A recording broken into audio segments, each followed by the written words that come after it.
Pues la noticia más esperada por el sector cultural es ya una realidad. El Consejo de Ministros ha aprobado hoy 3 de las medidas estrella del Estatuto del Artista. Están relacionadas con el Ministerio de Trabajo y el de Seguridad Social. La prestación por desempleo adaptada a la precariedad de los trabajos culturales, una cuota especial para los autónomos del sector con bajos ingresos y la posibilidad de compatibilizar el cobro de la jubilación con el de actividades artísticas. Nos lo va a explicar Íñigo Picabea. Buenas tardes. Buenas tardes, ¿qué tal? Buenas tardes, Laura. Ahora te oímos. Ahora, buenas tardes.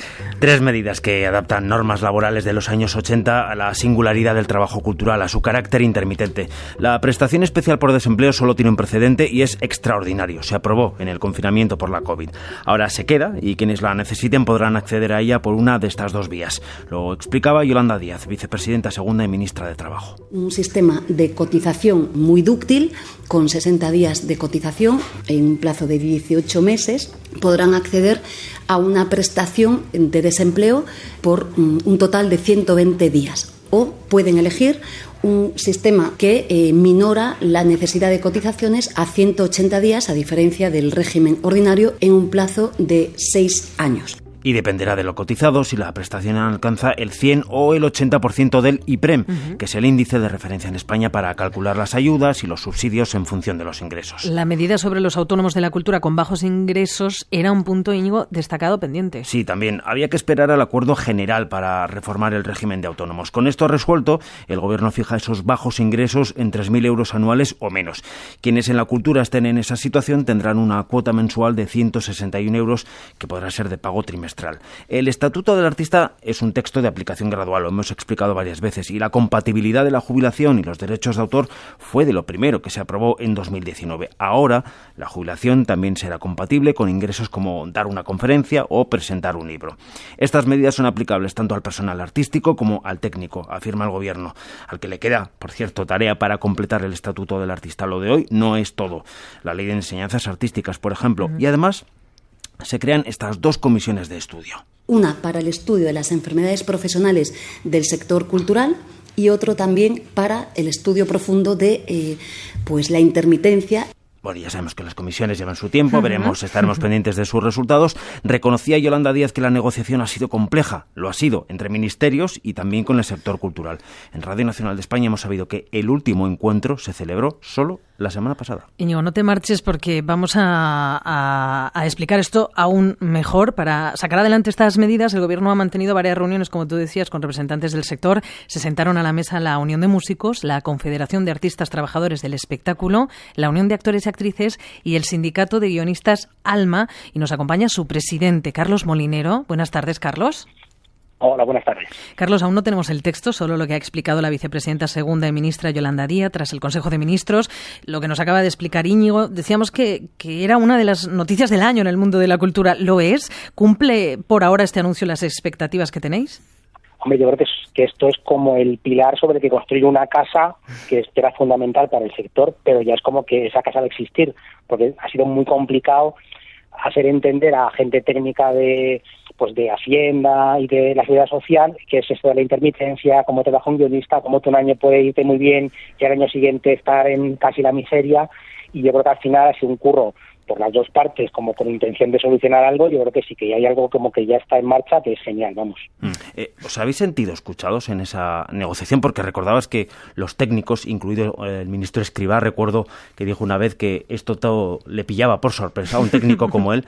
¿Os habéis sentido escuchados en esa complejidad?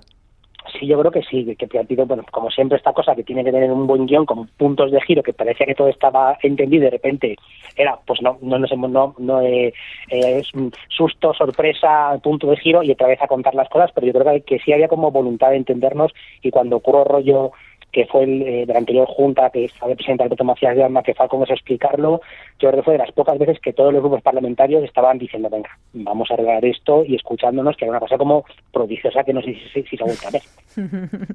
Estamos hablando de esa intermitencia, Carlos, épocas de intenso trabajo, periodos de inactividad. Hasta ahora se exigían 360 días cotizados en los últimos 6 años para acceder a la prestación por desempleo. Y la nueva norma establece 2 modelos, 180 días en 6 años o 60 días de los últimos 18 meses. ¿Era esta vuestra exigencia? ¿Se ha respetado el espíritu del reconocimiento que reivindicabais? Sí, yo creo que sobre todo el concepto está ya en la ley, ¿no? Que es lo importante, que es esta cosa de cambiar el chip, de decir, hay unos trabajadores que no estaban contempladas su forma de trabajo y ahora eso existe. Eso a mí me parece genial. Hay otro de los puntos importantes, que es el de la compatibilidad. Se amplía más allá de los derechos de autor a otros ingresos por actividades artísticas, con algunas condiciones acotadas al salario mínimo interprofesional. Carlos, ¿qué sucedía hasta ahora? ¿Qué hacían los creadores cuando pues daban una conferencia, presentaban un libro y tenían que compatibilizar eso con la jubilación? No te voy a contar, no voy a decir nombres, pero de una colega que hace poco era guionista y a la vez profesora de universidad, entonces se jubiló, y cuando le salió un trabajo, pues era, si yo acepto este trabajo de guión, que una persona con 65 años pues tiene una capacidad de escritura total y absoluta, mucha experiencia, pues de repente se tenía que plantear, ¿me merece la pena escribir este guión o realmente al final voy a acabar como perdiendo dinero y metiéndome en un lío? Entonces era algo que me parece como demencial, que ahora ya eso pues no va a ser así, ¿no? De saber cómo se refleja, pero igual es algo que es esencial que estuviera de alguna manera amparado por la ley, ¿no? Que la gente que tiene una edad pueda seguir escribiendo sin miedo a perder su jubilación. Finalmente se ha incluido también la creación de una cuota especial para autónomos del sector cultural con ingresos reducidos, fijando el límite de esos ingresos en 3.000 euros. ¿Cómo valoráis esta medida? ¿Es realista? Yo creo que sí, porque en este trabajo es lo que pasa cuando eres guionista, ¿no? Que de repente te vienen picos de curro, que tienes mucho trabajo y te va muy bien, pero de repente la serie en la que has trabajado acaba y te ves como 6 o 7 meses sin curro y nada, ¿no? Y entonces de repente esto es una forma de tener ahí una especie igual de paraguas para poder seguir estando en la seguridad social y no perecer. Carlos Molinero, que es el presidente del Sindicato de Guionistas ALMA, ¿qué queda por hacer ahora? No, yo creo que es pues ver esto como lo bajamos a tierra, pero igual una cosa que yo creo que queda por hacer, al menos a nivel de los guionistas, que es una pelea que tiene que ver más con Hacienda, es la fiscalidad. No es como tú, si de repente vendes un guión de largometraje que has estado trabajando muchos años, pero lo facturas un año, realmente ese dinero que estás ganando no es un dinero que has trabajado en ese momento de facturar, sino que viene de años atrás. Y para Hacienda eso no existe. Entonces para Hacienda tú de repente un año ganas mucho dinero y te crujen, pero el año que estuviste antes sin cobrar un duro o cobrando muy poco, pues no existe. Entonces ver ahí qué forma habría, que eso ya en muchos sitios, en Francia está como organizado, de que la fiscalidad fuera algo no anual, sino que pudiera articularse de alguna forma, repartir, ¿no? ese beneficio del curro. Bueno, pues iremos llevándolo a tierra, como dice Carlos Molinero, del Sindicato de Guionistas ALMA. Gracias por valorar con nosotros estas medidas que hoy se ha aprobado en Consejo de Ministros, que son la pata del Estatuto del Artista que faltaba. Muchas gracias, Carlos. Gracias. Íñigo Picabea, gracias por explicarlo siempre todo también. Gracias a vosotros.